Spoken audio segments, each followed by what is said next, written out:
आदमी मुस्लिम आदमी के ऊपर भड़कने लग गया। तब एक आदमी ने उसे रिलैक्स किया और उसे बताया कि इंसानों के पास ऐसी कोई टेक्नोलॉजी नहीं है जिससे वो इंसानों को ही गायब कर पाएं। ये जरूर किसी एलियंस का या फिर किसी बहुत ही बड़ी सिविलाइजेशन का काम है।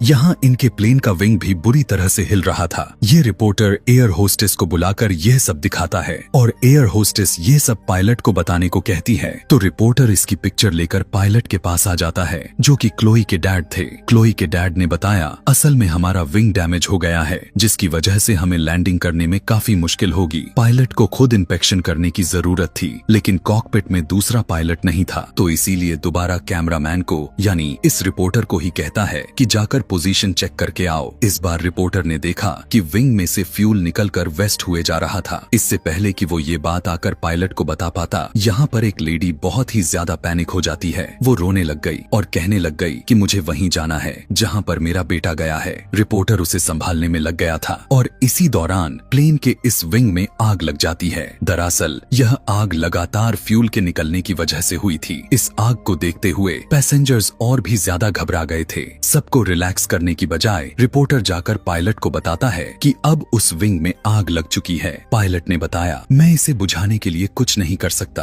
क्योंकि पहले से ही इस प्लेन में फ्यूल बहुत कम है। मैं बस फ्यूल के खत्म होने से पहले इस प्लेन को न्यूयॉर्क में लैंड करना चाहता हूँ। इतने ही देर में दिखाया गया कि विंग में लगी हुई आग भी बुझ चुकी थी क्योंकि उस विंग का फ्यूल खत्म हो गया था। इधर नीचे हमें क्लोई को दिखाया जाता है जो अब अपने घर के पास आ चुकी थी। उसने अपने नेबर्स में जब देखा जहाँ सब के सब उदास थे क्योंकि इन्होंने अपनी किसी न किसी को खो दिया था। क्लोई अब भारी कदमों के साथ अपने घर में प्रवेश करती है। वो अपनी मॉम को लगातार आवाज दे रही थी लेकिन उसकी मॉम उसे घर में नहीं मिली। वॉशरूम में बस उनकी ज्वेलरी उसको मिल गई। इसके बाद उसे अपनी मॉम की बाइबल मिलता है जिसके अंदर उन्होंने क्लोई के लिए एक नोट छोड़ा हुआ था। यह देखकर क्लोई को गुस्सा आ जाता है और वो बाइबल को ही उठाकर अपने घर से बाहर फेंक देती है और सीधा चर्च में चली जाती है। यहाँ क्लोई बहुत ज्यादा टूटी हुई थी। वो फादर से पूछने लग गई कि यहाँ यह सब आखिर हो क्या रहा है और क्यों हो रहा है। तब फादर ने कहा, ये सब अच्छा ही तो हो रहा है। जो लोग यहाँ से चले गए हैं वो सीधा यहाँ से हेवन में गए हुए हैं। गॉड ने बच्चों को भी इसीलिए उठा लिया है क्योंकि आने वाला वक्त बहुत मुश्किल होने वाला है। वो अपने से प्यार करने वाले लोगों को यह मुश्किल वक्त नहीं दिखाना चाहता लेकिन क्लोई को उनकी किसी बात पर भरोसा नहीं हो रहा था, इसीलिए वो काफी गुस्से के साथ यहाँ से चली जाती है।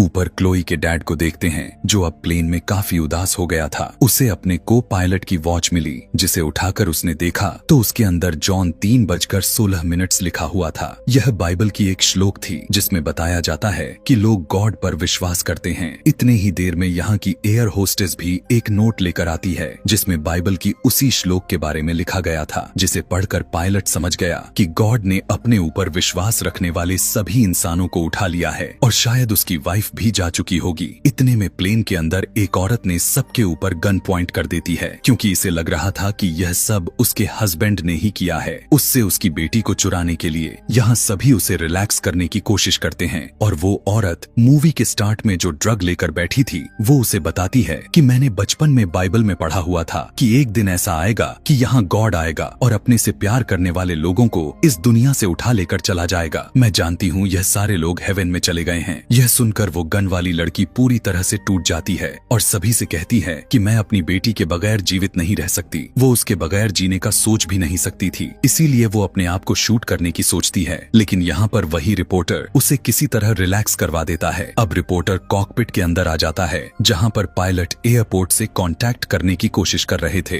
इस बार उसको आंसर करने के लिए वहाँ पर आ भी गया था और उसे बताने लगा कि पूरी दुनिया से ही लोग गायब हो चुके हैं। यह बात तो पायलट पहले से ही जानता था। वो उनसे कहने लगा कि मैं न्यूयॉर्क के एयरपोर्ट पर लैंडिंग करना चाहता हूँ, तो उसे बताया जाता है कि वहाँ पर लैंडिंग करना नामुमकिन के बराबर है क्योंकि वहाँ पर पहले से ही बहुत सारे प्लेन क्रैश हो चुके हैं। रिपोर्टर भी यह सारी बातें साथ बैठा हुआ सुन रहा था। इससे पहले कि पायलट और कोई उससे एडवाइस ले पाता, उनका कनेक्शन टूट जाता है। तब रिपोर्टर पायलट को बताया कि उसके पास एक सैटेलाइट फोन है, अगर वो चाहे तो वो इसके जरिए अपने बेटी से बात कर सकता है। दरअसल यहाँ यह तय हो चुका था कि इनकी मौत होना निश्चित है।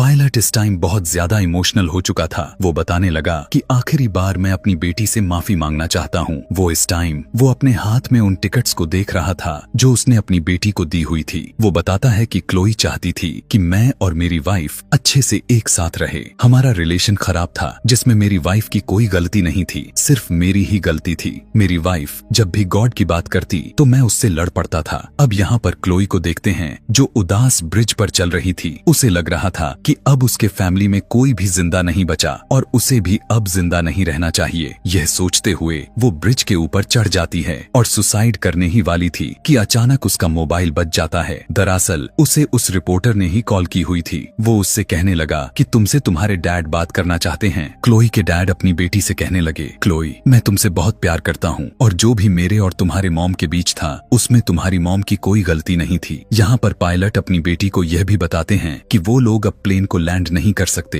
क्योंकि लैंडिंग के लिए कोई भी एरिया बचा ही नहीं है और वो अब मरने वाले हैं। इससे पहले कि क्लोई उनसे कोई और बात कर पाती या उन्हें कुछ कह पाती, उनका सिग्नल ड्रॉप हो जाता है। क्लोई अब जल्दी से ब्रिज से नीचे उतरी और ब्रिज के पास मौजूद एक बाइक पर बैठ गई। इधर क्लोई के डैड को प्लेन के अंदर देख पाते हैं जहां वो अपने पैसेंजर्स को यह बुरी खबर देते हुए कहने लगे कि वो अपना इस प्लेन को कहीं पर भी सेफ लैंडिंग नहीं कर सकते। उनका प्लेन हवा में ही क्रैश हो जाएगा और सभी मारे जाएंगे। इसीलिए बेहतर यही है कि इस टाइम पर सभी गॉड को याद करें। दूसरी तरफ हम क्लोई को देखते हैं जो काफी तेजी के साथ बाइक भगाते हुए एक कंस्ट्रक्शन साइट पर आ गई थी। इस जगह के बारे में उसे पता था। यहाँ पर एक बहुत ही खुला रोड था जिस पर उसके डैड अपना प्लेन लैंड कर सकते थे। उस जगह को क्लियर करने के बाद जल्दी क्लोई अपने डैड से कांटेक्ट करती है और उन्हें बताने लग गई कि उसने लैंडिंग के लिए एक जगह ढूंढ ली हुई है, लेकिन अब प्लेन का कंपास भी ठीक से काम नहीं कर रहा था। तब क्लोई ने अपनी लोकेशन उन्हें सेंड कर दिया, लेकिन फिर भी उस विमान को जगह ढूंढने में परेशानी हुए जा रहा था। अब प्लेन में फ्यूल भी काफी कम मात्रा में बचा हुआ था। ये लोग और वेट भी नहीं कर सकते थे। इतने ही देर में क्लोई दोबारा अपने डैड को कॉल करती है तो उसके डैड उससे कहने लगे कि जिस जगह को उसने चूज की हुई है वहाँ पर कोई बड़ी सी लाइट जलाए या रोशनी करे जिससे हम उस जगह को देखकर उस पर लैंड कर पाए। क्लोई बिना टाइम बर्बाद करते हुए गाड़ी से उतरती है और अपने गाड़ी का फ्यूल निकालकर वहाँ पर आग लगा देती है। आग लगने की वजह से पायलट को वो लोकेशन नजर आ गई थी। क्लोई भी अभी उसी पार्ट पर थी